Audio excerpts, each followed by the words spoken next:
Welcome back to the Britannia Coin Company. We're a coin dealer based in Royal Wootton Bassett in the UK.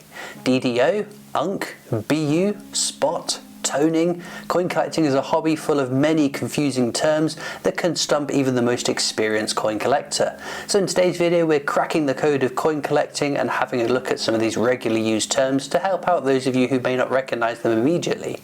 We'll also be drawing the prize for our 10,000 subscriber giveaway, so stay tuned for that because it might be you. First up then, obverse and reverse, heads and tails to most people.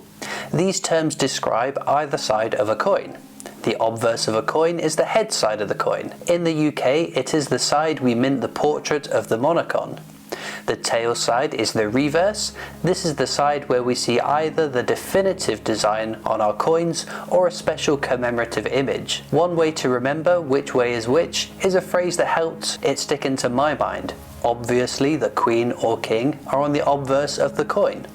For those of you abroad without a royal family on your coins, let us know how you remember which side is which. Coins get their value from a range of factors. Some are worth only face value. This term simply describes a coin as being worth their spending value. For common circulating coins, this is often the case because they're easy to get your hands on. Sometimes face value is abbreviated to FV. Then there is melt, which is a term to describe a coin worth the amount of precious metal in them. With gold, silver and platinum coins among the more frequently used precious metals, these can be good investments assuming that the price of the metals continue to rise. The melt value comes from the spot price, which is another term to describe the value of the metal at any given time, sometimes referred to just as spot. With gold and silver, it's not just as easy to say that it is silver or gold though, as fineness is another term used to describe the purity of the silver or gold. Take for instance the pre-decimal UK silver coins. Those minted pre-1947 will have a fineness of 50%. That means that the coins are 50% silver.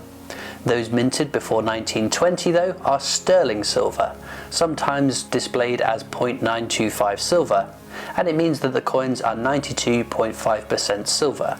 You want to pay attention to the fineness of the precious metal when deciding what to pay, because the melt value of a coin can vary quite a bit dependent on how pure the precious metal is. Circulated, circ, business strike, or simply circulation describes a coin which has been minted for use in our change. They are mass produced because the intention is for these to be used in purchases rather than as a collector's piece.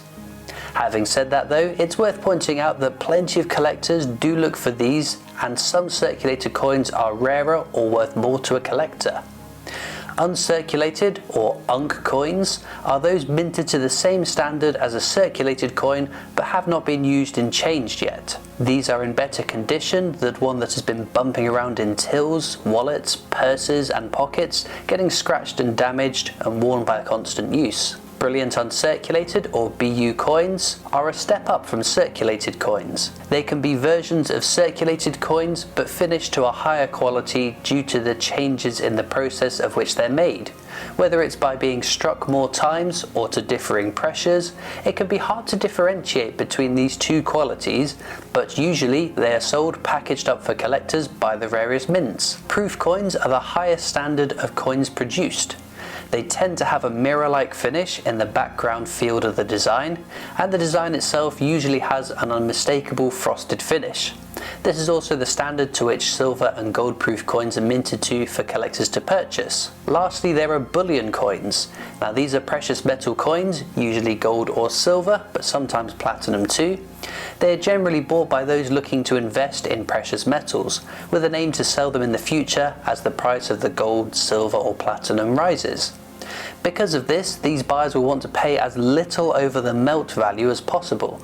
So when these are struck, there is a focus on the efficiency of the strike. They are therefore similar to a BU coin, as the time and effort to produce a proof coin would make that margin above the metal value too high. Whilst we are talking about striking standards, one linked term is NIFC. This stands for Not Intended for Circulation. This basically means that this is a coin or a coin design that has been produced for collectors to buy straight from a mint, rather than one that's been minted to be put out into our change. We're seeing much more of these in recent years over in the UK. The number of 50p's and £2 produced by the Royal Mint has been ever increasing, but with the prevalence of cashless transactions through online purchases or using cards in shops, the demand for newly circulated coins has dropped. The Royal Mint still wants to celebrate landmark achievements, individuals and themes, so they do still produce these coins, which are thereby NIFCs, as they won't go into our change. You might also see them called NSFCs too, which stands for Not Struck for Circulation, but basically means the same thing. Now, I promised the results of our giveaway in today's video. We'd like to thank everyone who has subscribed, taking us to and now beyond 10,000 subscribers, which is a really exciting landmark for our YouTube channel. Up for grabs was the silver-proof C3PO and R2D 250p, and if it's your name that gets picked by this random comment picker, then send us an email to the email address in the description of this video. We can then verify that you are the winner and get that prize onto you. Once we hit 15,000 subscribers, I can reveal that we'll be giving away a half sovereign. So make sure you subscribe if you aren't already, because it's an amazing prize that I'm sure many of you will want to get your hands on. But I'm sure you'll all join me in congratulating the winner of our 10,000 subscriber giveaway. Returning to confusing terms, error coins are another fascinating aspect of coin collecting, but can be quite confusing.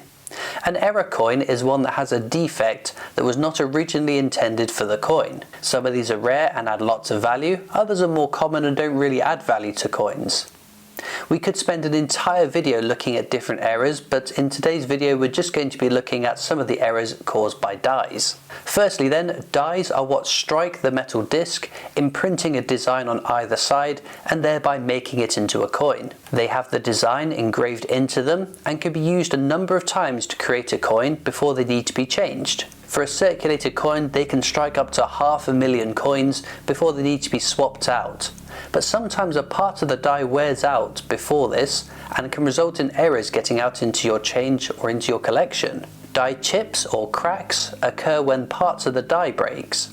Die chips are more commonly seen on the finer details, being more intricate and thereby susceptible to this kind of fault. These are identifiable by seeing little blobs of metal where there should be intricate designs.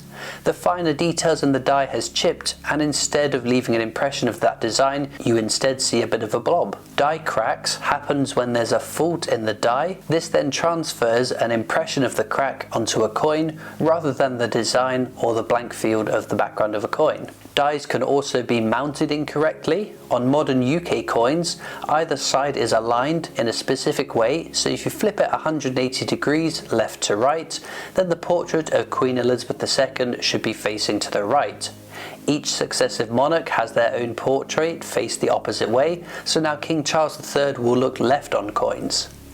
Rotation errors occur when one of the dies have been put into the minting machine in the wrong orientation, which means when rotated the designs don't match up perfectly as intended. The last die error we'll cover are mule errors. This occurs when one of the dies in a pair is matched up with a different one by mistake. Basically, the reverse doesn't match the obverse as intended, because one of the dies has been picked out incorrectly. One mule error coin which made headlines at the time was the undated 2008 20p coin. We know it was minted in 2008 because 2008 was the year that saw a new definitive or non-commemorative design on UK coins, changing over to the shield of the Royal Arms designed by Matthew Dent. On the 20p coin, the year which is minted onto all of our coins was moved from being on the reverse of the coin, which featured Christopher Ironside's crown Tudor rose, to the obverse of the coin with the Queen's portrait.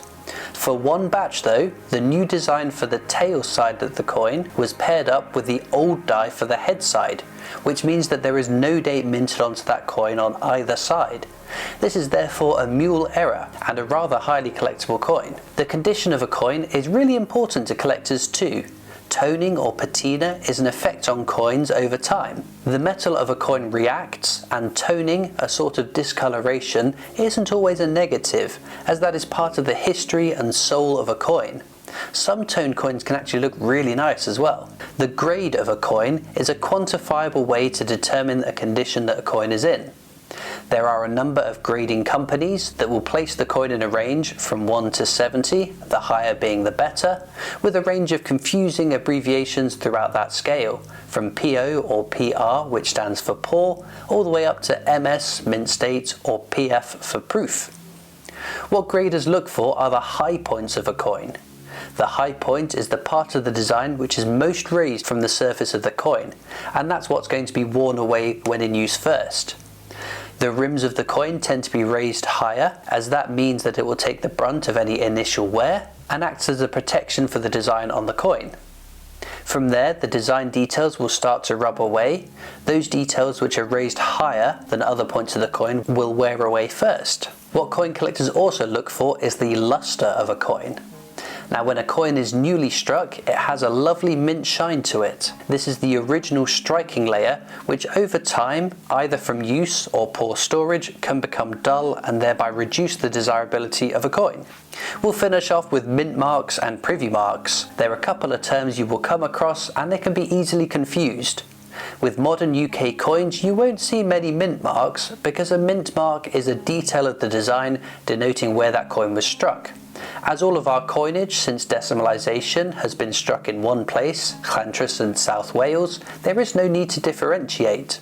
Unlike in the USA, where there are a number of different mints, and therefore different mint marks so you know what mint your specific coin came from. Historically though, UK coins used to be minted across the country.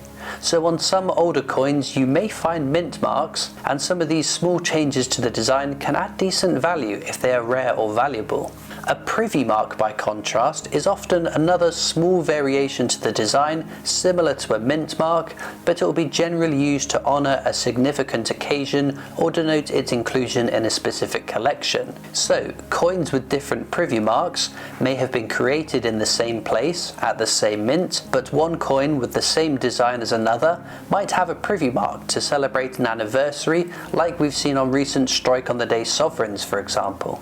I hope today's video has been helpful digging into some of the tricky terminology of coin collecting. There was a whole range of different terms we could have covered, but these are our most frequently asked about terms. Congratulations as well to our subscriber giveaway winner. If it wasn't you, then be sure to subscribe, because the next one we're going to do, as I said earlier, it's going to have a very, very nice prize indeed. Be sure to check out as well our Facebook and Instagram pages where we post lots of pictures of our coins. We're also on Twitter and TikTok. We have our shop and online store, and I'll see you next time for more amazing coins from the Britannia Coin Company.